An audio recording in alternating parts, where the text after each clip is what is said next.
चलिए साथियों, आज बात करते हैं समन विचारण के बारे में। सेशन विचारण और वारंट विचारण हम लोग ऑलरेडी पढ़ चुके हैं, उस पर वीडियो भी अपलोड हो चुकी है। आज तीसरा नंबर का जो ट्रायल है समन ट्रायल, उस पर बात करते हैं। समन ट्रायल क्या होता है, कैसे होता है, कौन करता है, किन मामलों का होता है, ये सारी चीज़ें हम समन ट्रायल के चैप्टर में देखेंगे। समन ट्रायल थर्ड नंबर का ट्रायल है, BNSS 2023 के चैप्टर नंबर 21 में दे रखा है। इसका सेक्शन 274 से लेकर के 282 है।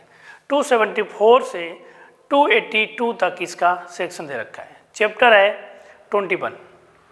कैसे शुरू होता है समन ट्रायल, किन मामलों में होता है, कौन कर सकता है, ये सारी चीज़ें एक एक करके सेक्शन में हम देखेंगे। सबसे पहला जो सेक्शन इसका है 274 है। 274 सेक्शन का हेडिंग दे रखा है कि अभियोग का सारांश बताया जाना। जिस एक्यूज्ड को न्यायालय में लाया गया है या वो खुद न्यायालय में आया है, ठीक है, या तो उसको न्यायालय में लाया गया है पकड़ के, या वो खुद न्यायालय में आया है, तो उसको सबसे पहले उसके ऊपर जो चार्ज लगा है, उसके ऊपर जो इल्ज़ाम लगा है, उस चार्ज को, उस इल्ज़ाम को उसको बताया जाएगा कि तुम्हारे ऊपर ये आरोप लगाया हुआ है। 274 भाई उसके ऊपर क्या लगा, उसको क्या पता है बेचारे को, बताया जाएगा। तो उसको बताया जाएगा कि तुम्हारे ऊपर ये चार्ज लगाया गया है 274 में। अब लगाने के बाद उससे पूछा जाएगा कि तुम्हारे ऊपर जो चार्ज मैंने लगाया है, इस चार्ज को क्या एक्सेप्ट कर रहे हो, तुम मान रहे हो कि तुमने अपराध किया है। अगर उसने कहा मान रहे हैं, हाँ ये अपराध हमसे ही हुआ था, धोखे से हो गया था, मैंने किया नहीं था, लेकिन हुआ हमसे ही है, तो 275 में अभिवचन पर दोष सिद्धि हो जाएगी। जैसे ही उसने 274 में कहा कि हाँ मैं मानता हूँ ये मैंने लगाया है, वैसे ही 275 सेक्शन लागू हो जाएगा। 275 में उसको अभिवचन पर दोष सिद्धि हो जाएगी। न्यायालय उसके अभिवचन पर दोष सिद्धि कर देगा और जितना उसको ठीक लगेगा सो विवेकानुसार उसको दंड दे देगा। कहानी खत्म, ठीक है। ये 275 की कहानी थी। 276 एक नई चीज बताता है। 276 बताता है कि अगर मामला बहुत छोटा है, इतना छोटा मामला है कि उसको जो अभियुक्त है उसको न्यायालय में आने की जरूरत नहीं है, इतना छोटा मामला है। मान लो कहीं बाहर रहता है, न्यायालय में आएगा तो उसका बहुत ज़्यादा खर्चा होगा, जितना बड़ा मामला नहीं है उससे ज़्यादा उसका खर्चा हो जाएगा। तो न्यायालय ने यहाँ पे बहुत बढ़िया व्यवस्था अपनाई है। विधि ने व्यक्ति को बहुत बढ़िया छूट दी है। क्या छूट दी है कि अगर तुम्हारा इतना खर्चा हो रहा है न्यायालय आने में, जितने का मामला नहीं है, तो तुम जो भी जुर्माना है वो डाक से भेज दो या किसी व्यक्ति द्वारा भेज दो और जुर्म इकबाल एप्लीकेशन भेज दो। मतलब कि तुमने जो अपराध किया है उस अपराध को स्वीकृत करने वाली एक एप्लीकेशन लिख के भेज दो और जो भी जुर्माना न्यायालय ने लगाया है वो जुर्माना भेज दो। मैं उसको यहीं से एक्सेप्ट कर लूँगा, तुम्हें यहाँ पे आने की ज़रूरत नहीं है, डाक से भेज दो। ये कौन सा सेक्शन कहता है? 276 कहता है कि छोटे मामलों में, नॉर्मल जिनमें 5,000 रुपये तक का मामला है, उन मामलों में आपको यहाँ पे आने की ज़रूरत नहीं है। डाक से अमाउंट भेज दो जो दोष सिद्धि का अमाउंट है और एक जुर्म इकबाल एप्लीकेशन भेज दो, मैं यहीं से तुम्हारा दोष सिद्धि कर दूंगा, तुम्हें न्यायालय में आने की ज़रूरत नहीं। क्लियर। उसके बाद नेक्स्ट आता है 277 सेक्शन। अगर उसने अभिवचन नहीं किया, वो लगातार कह रहा कि नहीं अपराध मैंने किया ही नहीं है, तो मेरे ऊपर लगाया जा रहा है, मैंने अपराध नहीं किया है, नहीं मान रहा है वो, तो न्यायालय कहेगा कोई बात नहीं, अगर तुम नहीं मान रहे हो तो 277 सेक्शन अप्लाई कर लेते हैं। 277 में क्या है, दोनों पक्षों से कहेगा कि ऐसा करो साक्ष्य और लाओ, तुम अपने बचाव के साथ चलाओ, प्रोसिक्यूशन से कहेगा कि तुम इसको फंसाने के साथ चलाओ, दोनों लोग साथ चलाओ और दोनों साक्ष्यों को 277 में ले करके और दोनों को देखेगा, पढ़ेगा, फिर देखेगा कि अभियोजन के साक्ष्य ज़्यादा हैं कि अभियुक्त के साक्ष्य ज़्यादा हैं, और जिसके सबूत ज़्यादा हो गए उसी की तरफ मामला डिसाइड कर देगा। कैसे करेगा? अगर अभियोजन के साक्ष्य ज़्यादा हो गए तो अभियोजन की तरफ डिसाइड कर देगा, अभियुक्त के साक्ष्य ज़्यादा हो गए तो अभियुक्त की तरफ डिसाइड कर देगा। मान लो कि अभियुक्त साक्ष्य ज़्यादा ले आया, अभियोजन के साक्ष्य कम रह गए, अभियोजन कमजोर पड़ गया, तो अभियुक्त व्यक्ति की दोष मुक्ति हो जाएगी, अभियुक्त को छोड़ दिया जाएगा कि जाइए आप अपने घर, आपकी दोष मुक्ति हो गई।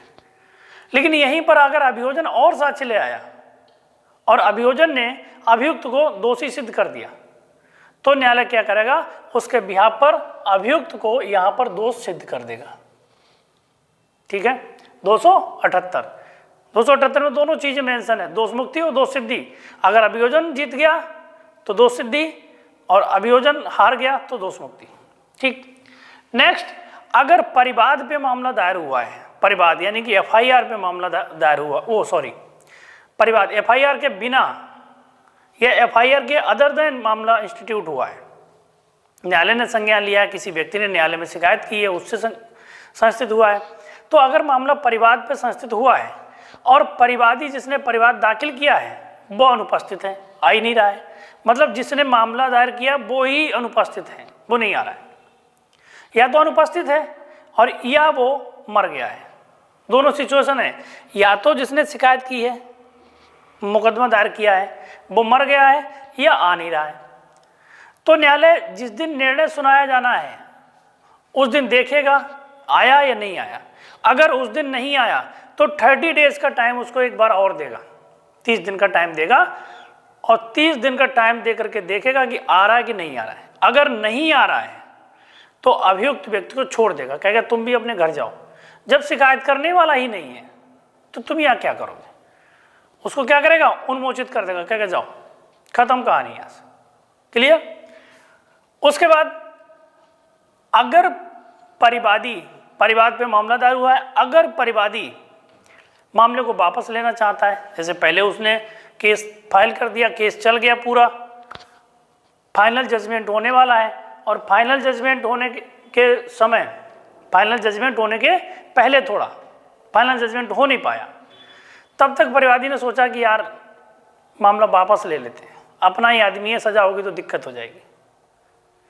तो फाइनल जजमेंट आने से पहले परिवादी उस मामले को वापस ले सकता है, लेकिन इतना ध्यान रखना कि फाइनल जजमेंट ना आ पाए। अगर फाइनल जजमेंट आ गया तो परिवाद वापस नहीं होगा। ठीक है, तो फाइनल जजमेंट आने से पहले मामले को वापस लिया जा सकता है सेक्शन 280 में। क्लियर यहाँ तक कहानी।